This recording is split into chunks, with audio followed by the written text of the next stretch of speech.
বর্তমানে বাংলাদেশের মাধ্যমিক স্তরের শিক্ষার্থীদের আলোচনার অন্যতম একটা বিষয়বস্তু হচ্ছে অ্যাসাইনমেন্ট।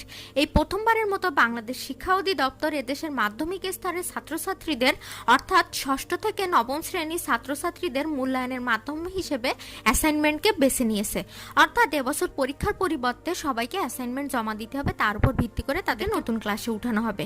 তো এদেশের মাধ্যমিক স্তরের ছাত্রছাত্রীরা যেহেতু এর আগে কখনোই অ্যাসাইনমেন্ট জমা দিনি, সুতরাং এ সম্পর্কে তাদের মনে আছে বিভিন্ন ধরনের ভয়, অনেকের মনে আবার রয়েছে বিভিন্ন ধরনের প্রশ্ন।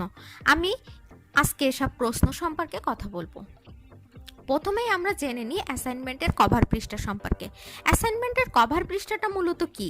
আমরা যখন কোনো খাতা বানাই সেই খাতার একটা কভার দিই, সেই কভারে থাকে খাতাটি কোন বিষয় সম্পর্কে সেই বিষয়ের নাম, এবং খাতাটি যেন হারিয়ে না যায় এজন্য আমাদের নিজেদের নাম, বিদ্যালয়ের নাম, শ্রেণী, রোল ইত্যাদি থাকে।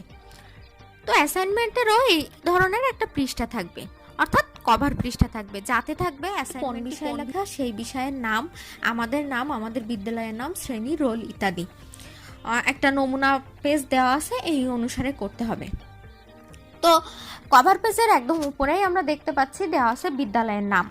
এখানে আমরা যে যে বিদ্যালয়ে পড়ি সেই বিদ্যালয়ের নাম দিব, তার নিচে দিব বিদ্যালয়টি কোন জেলা বা উপজেলায় অবস্থিত তার নাম। এর নিচে থাকবে টাইটেল অফ অ্যাসাইনমেন্ট, অর্থাৎ অ্যাসাইনমেন্টের শিরোনাম।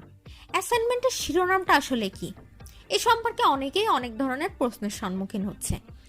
তো মনে করেন আমরা একটা বই পড়ি অথবা কোনো মুভি দেখি, তখন সমস্ত বই এবং সমস্ত মুভির শিরোনাম কি একই থাকে? তা কিন্তু নাই।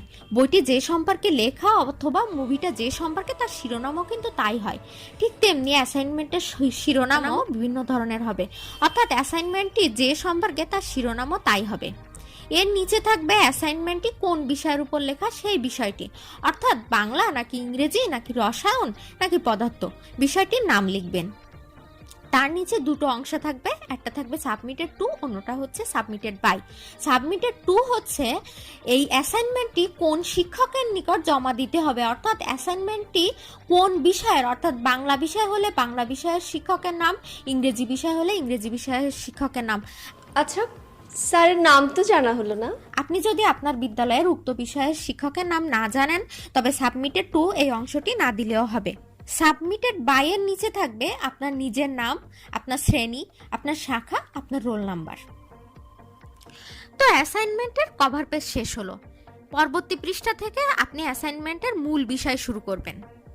অ্যাসাইনমেন্টের শিরোনাম সম্পর্কে বিস্তারিত বলতে গেলে বলতে হয়, মনে করেন আপনাকে সুনাগরিকের 10টি গুণ লিখতে বলছে, তো আপনি পৃষ্ঠার উপরে লিখলেন সুনাগরিকের 10টি গুণ।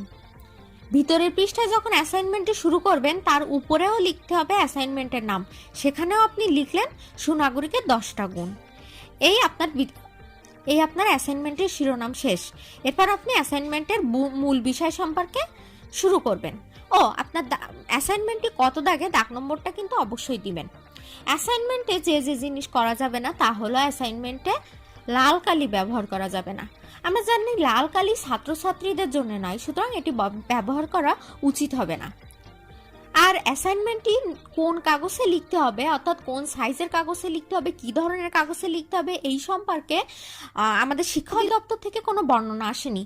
কারণ আমাদের প্রান্তিক অঞ্চলের ছাত্রছাত্রীদের কাছে সব ধরনের কাগজ এখনো পর্যন্ত পৌঁছায়নি। সুতরাং কোনো নির্দিষ্ট কাগজের কথা যদি বলে দিত তাহলে সেই কাগজটি তাদের কাছে অ্যাভেলেবল নাও হতে পারতো।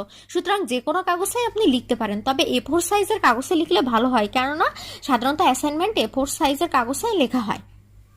ধন্যবাদ সবাইকে। বিভিন্ন ধরনের অ্যাসাইনমেন্টের খবর জানতে আমাদের চ্যানেলটি সাবস্ক্রাইব করুন।